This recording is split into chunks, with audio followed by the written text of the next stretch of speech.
A to je pa plantažni sibirski macesen.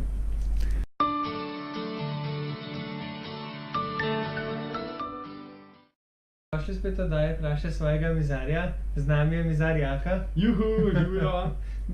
Če se ga spomnite iz prve epizode, ki je že veliko pametnega povedal. Tako da danes bova govorila spet o sibirskem macesnu in plantažnem sibirskem macesnu.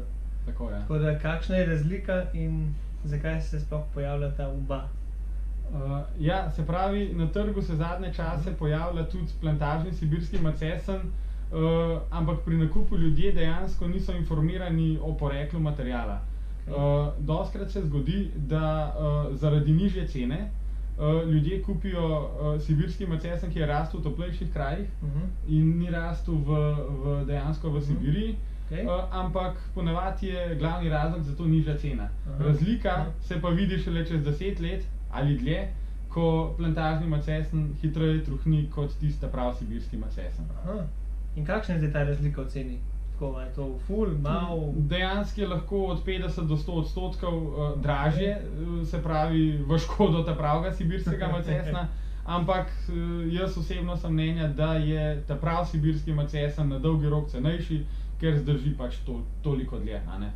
In se pravi, pol se moramo zmer odločiti za ta prav sibirski macesen? Če gledamo dolgoročno, ja, če gledamo kratkoročno, je pa stvar posameznika.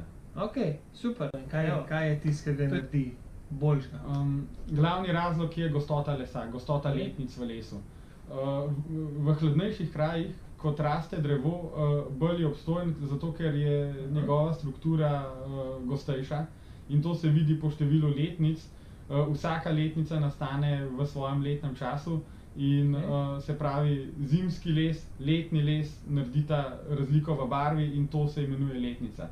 Gosteje, kot so skupaj, obstojnejši je les, tako da to se da zelo enostavno preveriti, samo pač iz konca je treba desko pogledati pa prešteti. Sibirski macesen je bistveno gosteje raščen kot plantažni, zato ker plantažni raste v toplejših krajih in raste hitreje. In to sta točno tudi videa naredila za vas, tako da po temole pogovoru si kar pogledajte še video do konca, ker imamo primere, kaj je pravi sibirski macesen, pa kaj je plantažni sibirski macesen. In zakaj priporočava sibirskega kot obstojnejšega. Evo, tako da bi še kaj dodal. Hvala. Hvala za ogled, lajkajte video, tako ga zadnji piše, lajkajte našo spletno stran, komentarje dajte spodaj in to je to za ta teden in se vidimo čez 14 dni. Evo, lepo se imejte, živijo. Živijo.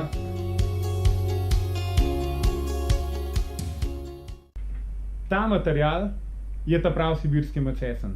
Letnice so zelo na gosto postavljene, zato ker je les rastel oziroma drevo raslo počasneje in v hladnejših pogojih. Tole pa so deske plantažnega sibirskega macesna, letnice so bistveno redkejše. Tukaj na centimeter mogoče je samo 3, 4, 5 letnic, kar je občutno premalo in les takšne kvalitete zdrži mnogo manj časa kot tisti ta prav sibirski macesen.